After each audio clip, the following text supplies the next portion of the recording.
قرآن میں ارشاد فرماتا ہے جو اپنے رب کے حضور کھڑے ہونے سے ڈرے اس کے لیے 2 جنتیں ہیں. یہ تو سنا ہے کہ اللہ اپنے نیک لوگوں کو جنت عطا فرمائے گا، مگر کسی کو 2 جنتیں بھی ملیں گی. ہاں، قرآن کہتا ہے جو اللہ کے حضور کھڑے ہونے سے ڈرے، اللہ کے حضور پیش ہونے سے ڈرے، اس کے لیے 2 جنتیں ہیں. حضرت مجاہد رحمۃ اللہ تعالی بہت بڑے عالم ہیں، تابعی بزرگ ہیں.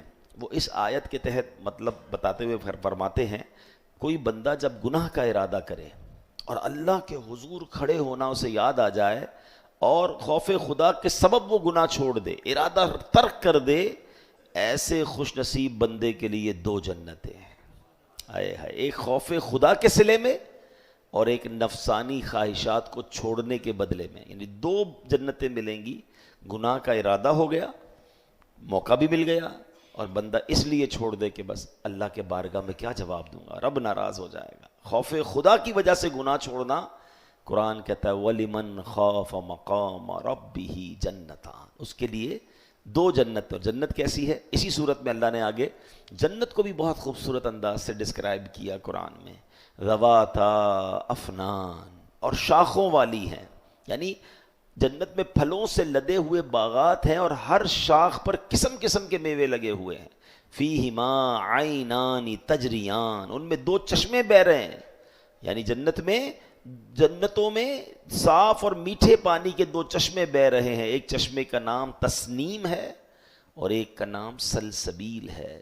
فیہما من کل فاکہۃ زوجان، ان دونوں جنتوں میں ہر پھل کی 2 قسمیں ہیں. جنت کے پھلوں کے ذائقے، ان کی جو کوالٹی ہے وہ دنیا کی کسی چیز سے کمپیئر نہیں کی جا سکتی. تو اے میرے پیارے اسلامی بھائیوں، اللہ کرے کہ ہم اس جنت کی تیاری کریں جس میں اللہ نے اپنی نعمتیں تیار کر رکھی ہیں. اور قرآن میں جنت کو بیان بھی کیا. اور یہ جو آیت ہے جس کا میں نے آج ذکر کرنا ہے، اللہ کی بارگاہ میں کھڑے ہونے سے ڈرے. آج پرابلم یہ ہے کہ آج لوگ گناہ کرتے ہوئے، زیادتی کرتے ہوئے، ظلم کرتے ہوئے، کسی کے ساتھ اس کا بیڑا غرق کر دیں گے، حرام کریں گے تو اتنا حرام کریں گے کہ لگتا ہے ان کو مرنا ہی نہیں ہے، ان کو اللہ کو جواب ہی نہیں دینا ہے. یاد رکھیے میرے پیارے اسلام، ہم سب نے مرنا ہے اور اللہ کی بارگاہ میں پیش ہونا ہے. آج بعض اوقات لوگوں کا دنیا میں کوئی کچھ نہیں بگاڑ سکتا. ہاں، بڑے بڑے جناب ان کے کر و فر ہوتے ہیں، جاہ و جلال ہوتے ہیں، آگے پیچھے لوگ ہوتے ہیں، جس کا چاہے بیڑا غرق کر دیں، جس کے چاہے زیادتی کر دیں. میں ہر اس شخص کو کہہ رہا ہوں جو ظلم کرتا ہے، چاہے وہ کسی ڈپارٹمنٹ میں ہے، چاہے وہ کسی ادارے میں ہے، چاہے جناب وہ کسی پوسٹ پر ہے، چاہے اس کے پاس اقتدار ہے. آج تمہارا کوئی کچھ نہیں بگاڑ سکتا، تمہاری جو مرضی وہ کر لو. غریب آدمی کو مسل کے رکھ دیتے ہیں، مگر وہ سوچے کہ ایک دن اللہ کی بارگاہ میں کھڑے ہونا ہے. اسی طرح تنہائی میں گناہ کرتے ہیں. کچھ لوگ تنہائی میں کرتے ہیں کہ لوگ نہ دیکھ لیں، اور کچھ لوگ تو دھڑلے سے، لوگ دیکھتے تو دیکھیں ہماری بلا سے، معاذ اللہ. بلکہ اب تو گناہ کی ایک اور خطرناک صورت آ گئی کہ پہلے لوگ چھپ کر گناہ کرتے تھے کہ یار ماں باپ نہ دیکھ لیں، دوست نہ دیکھ لیں. اب بھی ایسے لوگ ہیں. گناہ ایسے بھی نہیں کرنا چاہیے بھائی، چھپ رہے ہو اللہ تو دیکھ رہا ہے نا. یہ شرم آنی چاہیے کہ میں دروازہ بند کر رہا ہوں مگر رب تو دیکھ رہا ہے. یہ بھی خیال آئے گا اور چھوڑ دیا تو انشاءاللہ اس کے لیے 2 جنتیں ہیں قرآن فرماتا ہے. مگر وہ لوگ کتنے زیادہ بدبخت ہیں کہ جن کو یہ بھی فکر نہیں ہے کہ لوگ دیکھیں تو دیکھیں، بلکہ اب تو کہتے ہیں نا نیکی کر دریا میں ڈال، اب تو گناہ کر کے سوشل میڈیا پہ ڈال. اب تو وہ دور آ گیا کہ پہلے بند کمروں میں گناہ ہوتے تھے، اب گناہ اگر بند کمرے میں ہوئے بھی ہیں تو اس کی ویڈیو بنائی اور اس کو سوشل میڈیا پہ ڈال دیا. ایک مثال کے طور پہ، ایسے بہت ساری باتیں ہیں، مگر مثال کے طور پہ جب ہم چھوٹے تھے نا تو ہم سنتے تھے کہ فلاں جگہ پر شادی ہوئی معاذ اللہ اور وہاں ناچنے گانے والیاں بلوائی گئیں، تو بڑا مایوب سمجھا جاتا تھا کہ یار ناچنے والیاں باہر سے بلائی گئیں اور معاذ اللہ ایسی محفل منعقد ہوئی. اچھا، اس میں بھی کہا جاتا تھا کہ اس میں خاندان کے باقی لوگوں کو نہیں بلایا جاتا تھا، چند مخصوص لوگ یہ غلط کام کرتے تھے، پتہ نہیں چلتا تھا، اطلاع آتی تھی. اب تو گھر کی ماں، بیٹیاں، بہنیں مل کر ناچتی ہیں. اچھا چلے ناچی اپنے خاندان والوں کے سامنے، اب اس کی بنی ویڈیو اور وہ چلائی سوشل میڈیا پہ کہ پوری دنیا دیکھے ہمارے گھر کی عورتوں کو، پوری دنیا دیکھے ہم نے کیا کیا حرام کام کیا ہے. اللہ اکبر. یہ سوچ نہیں آتی کہ مجھے مرنا ہے، اللہ کی بارگاہ میں جواب دینا ہے. یاد رکھیے میرے گناہ کا میں ہی گواہ ہوں، تو میں جانوں میرا رب جانے. لیکن اگر میں نے گناہ کو ساری دنیا کو گواہ بنا لیا اور یہ سب دیکھتے جائیں تو مجھے تو ہر روز گناہ مل رہا ہے. ایسے کئی لوگ ہوں گے جو خود سوئے ہوتے ہوں گے اور ان کے گناہوں کا میٹر چلتا ہوگا, کیونکہ انہوں نے گناہ کر کر کے لوگوں کے لیے سوشل میڈیا پہ ڈالا ہوا ہے کہ آپ بھی دیکھیں, گناہ آپ بھی کریں اور اپنا گناہ بھی ہمارے سر ماریں. اتنا دیدہ دلیری ہے. اللہ اکبر. ہونا کیا چاہیے تھا, گناہ ہو جائے تو بندہ روئے, معافی مانگے, اللہ چھپائی رکھیو, میرے عیب چھپائی رکھیو, پتہ نہ چلے کسی کو.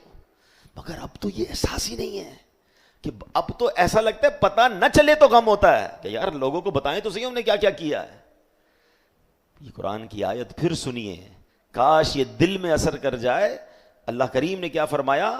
فرمایا وَلِمَنْ خَافَ مَقَامَ رَبِّهِ جَنَّتَانِ, جو اپنے رب کے حضور کھڑے ہونے سے ڈرے اس کے لیے 2 جنتیں ہیں.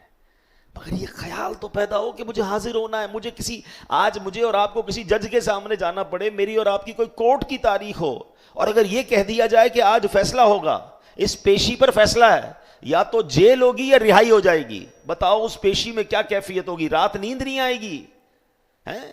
ارے اس پیشی اور اس جیل میں کیا رکھا ہے, پھر رہائی ہو جائے گی, پھر ضمانت ہو جائے گی. مگر جو اللہ کی بارگاہ میں کھڑا ہوگا وہاں فیصلہ ہوگا, یا تو جنت کا ہوگا یا دوزخ کا ہوگا. پھر رہائی کیسے ہوگی؟ اور برداشت کر سکیں گے کیا جہنم کے عذاب کو؟ مگر nobody cares.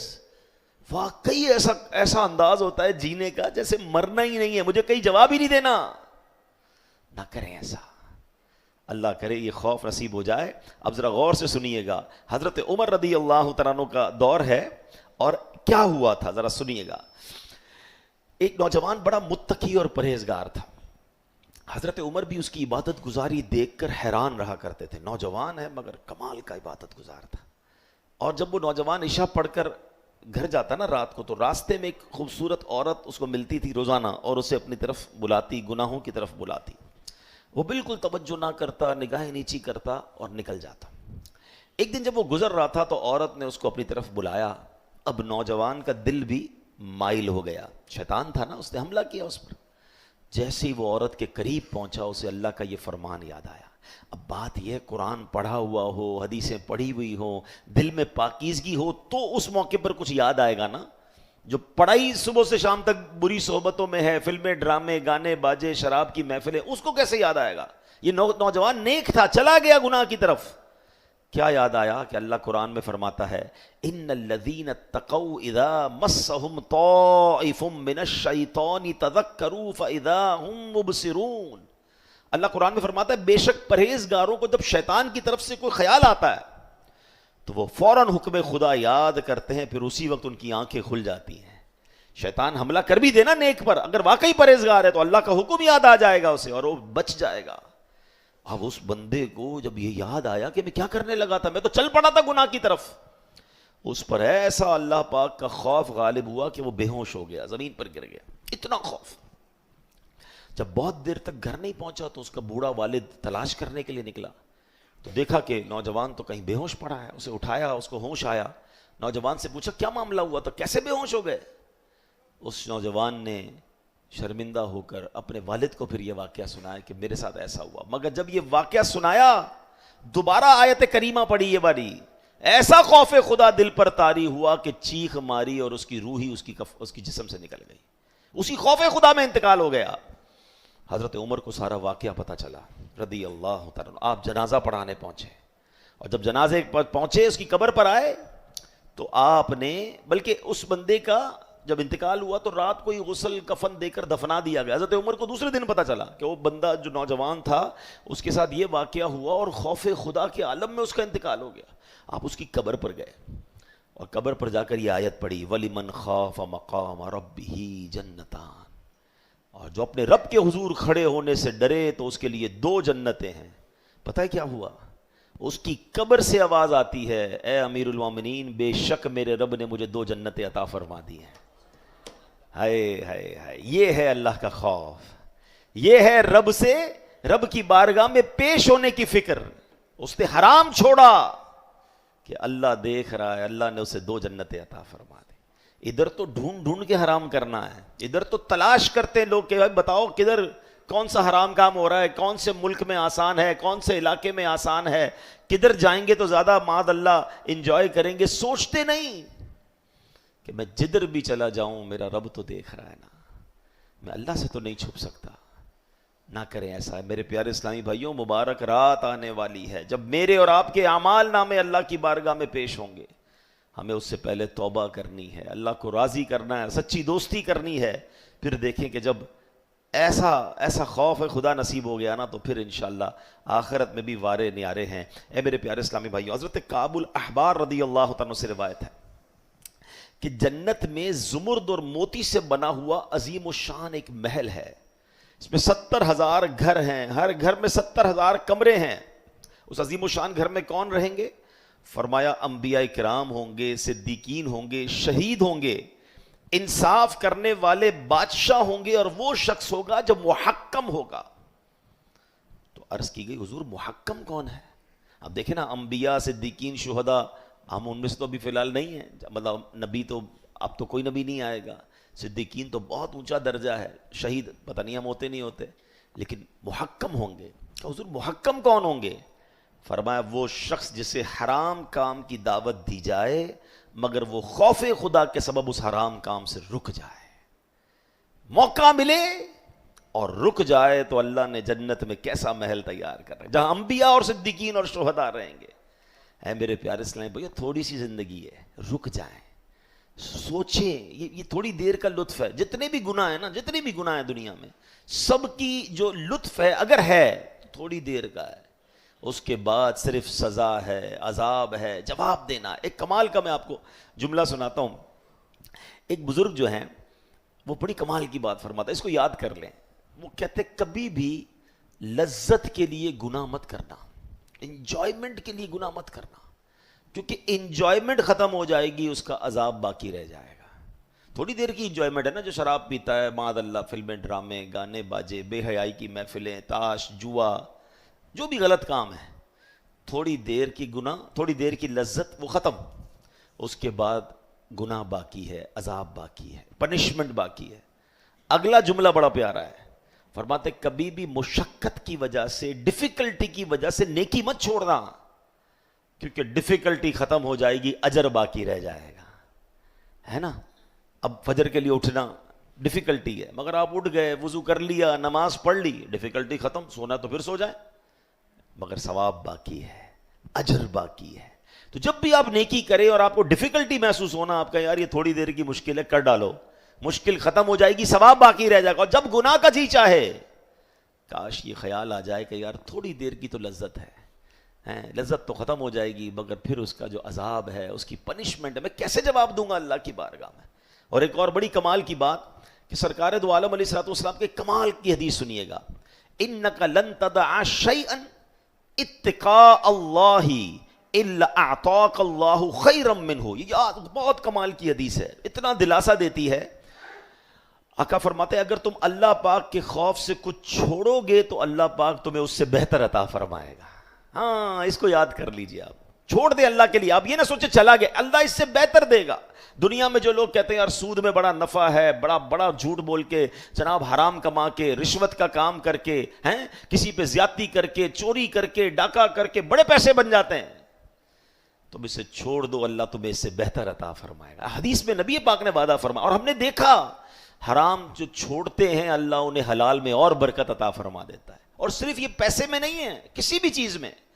آپ دنیا میں لوگوں کے ساتھ جناب زیادتی کر کے عزت حاصل کرنا چاہتے ہیں، دھونس اور دھمکی کے ذریعے عزت حاصل کرنا چاہتے ہیں، کسی کو دبا کے آگے بڑھنا چاہتے ہیں، آپ چھوڑ دیں اس کو. آپ عاجزی اختیار کریں، اللہ آپ کو اس سے زیادہ عزت عطا فرمائے. وہ عزت ویسے بھی نہیں ہے، کسی کو دبا کے کون سی عزت ملتی ہے، ٹھیک ہے نا. اب آپ ذرا تھوڑی سی اور کمپیریزن دیکھیں. دنیا میں شراب حرام، جہنم میں لے جانے والی، گندی، بندہ اپنے حواس کھو بیٹھتا ہے، مگر دنیا کی شراب چھوڑ دو، اللہ نے جنت میں پاکیزہ شراب تیار کر رکھی ہے. It's up to you now کہ دنیا کی گندی شراب پینی ہے یا تھوڑا عرصہ صبر کر کے جب جنت میں جائیں گے تو نہ ختم ہونے والی جنت میں پاکیزہ شراب ہے. دنیا میں بے حیا عورتوں کے پاس جو جاتے ہیں، ناجائز تعلقات، حرام کام کرتے، مت کرو ایسا، یہ جہنم میں لے جائے گا تمہیں. اللہ نے جنت میں حوریں تیار کر رکھی ہیں. دنیا میں حرام کما کر بڑے بڑے گھر بنانے کے جو خواب دیکھتے ہیں، نہ کرو ایسا. صبر کر لو، اللہ نے جنتیوں کے جنتی محل تیار کر رکھے ہیں. اپ ٹو یو، طے آپ نے کرنا ہے. کتنا رہیں گے اس گھر میں، کتنا ان دنیا کی نعمتوں سے انجوائے کر لیں گے، 60-70 سال، اس کے بعد تو جانا ہی ہے نا. وہاں نہ ختم ہونے والی جنت ہے. تو کتنی پیاری حدیث ہے کہ اگر تم اللہ پاک کے خوف سے کچھ چھوڑو گے تو اللہ پاک تمہیں اس سے بہتر عطا فرمائے گا. اب ایک واقعہ سنیے، اللہ پاک کے لیے جب بندہ چھوڑتا ہے تو اللہ کیا عطا فرماتا ہے. علامہ ابن جوزی رحمۃ اللہ تعالی نے ایک واقعہ لکھا کہ ایک لوہار دیکھا، بڑا عجیب و غریب لوہار تھا. آپ نے دیکھا ہوگا لوہار جو ہوتے ہیں ان کے پاس بڑی بھٹی ہوتی ہے اور اتنی گرم آگ ہوتی ہے کہ لوہا بھی مولڈ ہو جاتا ہے. تو وہ لوہار بھٹی پہ کام کرتا تھا، مگر لوہا جب گرم ہوتا تھا نا تو ہاتھ ڈال کر لوہے کو نکال لیتا تھا، واپس ہاتھ ڈال کر رکھ دیتا تھا، الٹ پلٹ کرتا رہتا تھا. اس کے ہاتھ کو کچھ نہیں ہوتا تھا، بالکل لال انگارا لوہا بن جاتا تھا، مگر وہ اپنے ہاتھ سے ہی اس کو چینج کر لیتا تھا. تو آپ نے کہا کہ یہ تمہیں کیسے کمال حاصل ہو گیا، تمہیں آگ اثر نہیں کرتی؟ تو کہتا بات یہ ہے کہ ایک بار میں بڑا گناہگار شخص تھا.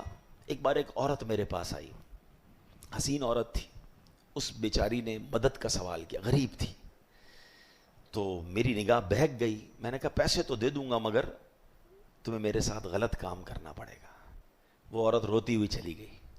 1-2 دن بعد پھر آئی روتے ہوئے، کہتی میرے بچے ہیں، بھوکے ہیں، پلیز میری مدد کرو. میں نے کہا تمہیں تو میں نے پہلے اپنی ڈیمانڈ بتا دی تھی کہ یہ غلط کام کرو گی تو پیسے مل جائیں گے. کہتی اب اتنی مجبور تھی کہ بیچاری تیار ہو گئی. میں جب اس کو گناہ کے لیے لے گیا تو وہ عورت جو ہے نا ایسے تڑپنے لگی جیسے طوفان میں کشتی پھنس جاتی ہے. میں نے کہا تمہیں کیا ہو گیا ہے؟ کہتی مجھے یہ خوف آ رہا ہے کہ ہم جو کر رہے ہیں وہ رب دیکھ رہا ہے، مت کرو یہ گناہ، مجھے معاف کر دو، مجھ سے یہ مت کراؤ غلط کام. وہ شخص کہتا ہے کہ جب میں نے اس بندی کی یہ حالت دیکھی حالانکہ وہ غریب تھی، پریشان تھی، پھر بھی اللہ کے خوف سے تڑپ رہی تھی، تو اس نے جو ہے وہ چھوڑ دیا اسے. وہ عورت نے یہ دعا دی کہ اللہ تمہیں دنیا اور آخرت کی آگ سے محفوظ فرما دے. وہ کہتا ہے شخص عورت تو چلی گئی مگر رات خواب میں نے ایک اور عورت کو دیکھا. میں نے اس عورت سے پوچھا تم کون ہو؟ تو اس عورت نے خواب میں آ کر کہا میں اس لڑکی کی ماں ہوں اور سنو ہم سید گھرانے سے ہیں، تم نے میری بیٹی کے ساتھ بھلائی کی ہے، اللہ تمہیں اس کی جزا دے اور تمہیں دنیا اور آخرت کی آگ سے محفوظ فرما دے. کہتا وہ دن ہے، آج کا دن ہے، دنیا کی آگ مجھ پر اثر ہی نہیں کرتی ہے، اب جہنم کی آگ کیسے اثر کرے گی؟ بات وہی ہے کہ اللہ کے خوف کی وجہ سے چھوڑنا. آج تو جناب لوگوں کی مجبوری کا فائدہ اٹھایا جاتا ہے، لوگوں کے ساتھ زیادتی کی جاتی ہے اور یہ سوچتے نہیں کہ آج میں جس کے ساتھ بھی زیادتی کر رہا ہوں رب دیکھ رہا ہے. تو اے میرے پیارے اسلامی بھائیوں، پلیز یہ آیت آج آپ نے یاد کر لینی ہے. وَلِمَنْ خَافَ مَقَامَ رَبِّهِ جَنَّتَانِ، جو اللہ کے حضور کھڑے ہونے سے ڈرے اس کے لیے 2 جنتیں ہیں. اب وہ مبارک رات، وہ مبارک لمحات آنے والے ہیں، مگر اس سے پہلے ایک اور مجھے بری بات پر آپ سے بات کرنی ہے، اور وہ یہ ہے کہ مجھے کہتے ہوئے بھی مزہ نہیں آ رہا. حالانکہ حیا کیا ہے، پہلے آپ حیا کے بارے میں حدیث سنیے. اللہ کے نبی علیہ الصلوۃ والسلام فرماتے ہیں بے شک حیا اور ایمان دونوں آپس میں ملے ہوئے ہیں، جب ایک اٹھ جائے تو دوسرا بھی اٹھا لیا جاتا ہے. نبی پاک علیہ الصلوۃ والسلام فرماتے ہیں، قرآن کیا فرماتا ہے؟ قُل لِّلْمُؤْمِنِينَ يَغُضُّوا مِنْ أَبْصَارِهِمْ وَيَحْفَظُوا فُرُوجَهُمْ. یہ وہ تمام لوگ جو بدبختی پھیلا رہے ہیں، سوشل میڈیا پہ بیٹھ کے پردے کے خلاف بات کرتے ہیں، حیا کے خلاف بات کرتے ہیں، کہتے ہیں جناب دل کا پردہ، آنکھوں کا پردہ. ارے بھائی تو شریعت نے حکم دیا، ہم مسلمان ہیں، ہم قرآن اور حدیث کو مانیں گے، تمہاری لاجک کو مانیں گے؟ سنو قرآن کی میں نے آیت آپ کو سنائی، واٹ از دا میننگ. اللہ فرماتا ہے مسلمان مردوں کو حکم دو کہ اپنی نگاہیں نیچی رکھیں اور اپنی شرمگاہوں کی حفاظت کریں. مشکات شریف میں با حیا نبی پاک علیہ الصلوۃ والسلام فرماتے ہیں لعن اللہ الناظر والمنظور الیہ، یعنی دیکھنے والے اور جس کی طرف دیکھا گیا ان دونوں پر اللہ پاک لعنت فرماتا ہے. یعنی جو جان بوجھ کر غیر محرم کو دیکھے اور جو غیر محرم جان بوجھ کر اپنے آپ کو دکھائے، اللہ تعالیٰ دونوں پر لعنت فرماتا ہے. میرے بھائی اور میری بہنیں خدا کے واسطے توبہ کریں، نہ کریں، ان ماحول کی طرف نہ جائیں. آج بے پردگی عام ہوتی جا رہی ہے، اور پھر بدقسمتی سے 14 فروری آنے والا ہے جس میں معاذ اللہ یہ عجیب تماشا. پہلے تو ہم سنتے تھے انگریزوں کے اندر یہ غیر ملکیوں میں کام ہوتا تھا ویلنٹائن ڈے کے نام پر، اور آج دھڑلے کے ساتھ معاذ اللہ لڑکے لڑکیاں دوستیاں کرتے ہیں، ایک دوسرے کو تحفے دیتے ہیں، بے حیائی کے مناظر. الامان والافیز. کدھر جائیں گے؟ اللہ کو جواب نہیں دینا ہے. وہ ماں باپ کیا کر رہے ہیں جو اپنے بچوں کو نہیں روک رہے اس حرام کام سے؟ ابو داؤد شریف کی حدیث میں ہے والیدانی تزنیانی فزناہما البطش والرجلانی تزنیانی فزناہما المشی. ہاتھ زنا کرتے ہیں اور ان کا زنا حرام کو پکڑنا ہے. جو نامحرم عورتوں کے ساتھ شیک ہینڈ کرتے ہیں یہ ہاتھوں کا زنا ہے, یہ ہاتھوں کی بدکاری ہے. ٹچ کرتے ہیں, فرمایا پاؤں زنا کرتے ہیں اور ان کا زنا, ان کی بدکاری حرام کی طرف چلنا ہے. وہ بدکاری جو ہے وہ تو الگ بات ہے, آنکھیں بدکاری کرتی ہیں جب حرام دیکھتی ہیں. تو یہ اسلام حیا کا درس دیتا ہے. کہیں اللہ کی بارگاہ میں پیش کیسے ہوں گے؟ خدا کے واسطے یہ تہوار ہمارے تہوار نہیں ہیں, اس سے خود بھی بچیں دوسروں کو بچائیں. اچھا اب پھر پتہ کیا ہوا, ایک اور غلطی ہم کرتے ہیں. اب کچھ لوگوں نے اس کا یوں معاذ اللہ اپنے ہی دماغ میں کوئی فیملی ورژن نکال لیا کہ ٹھیک ہے بھائی ہم ویلنٹائن تو نہیں مناتے, ہم پھول خرید کر اپنی زوجہ کو دے دیتے ہیں, اپنی وائف کو ہی تحفہ دے دیتے ہیں. یہ بھی نہ کیا کریں.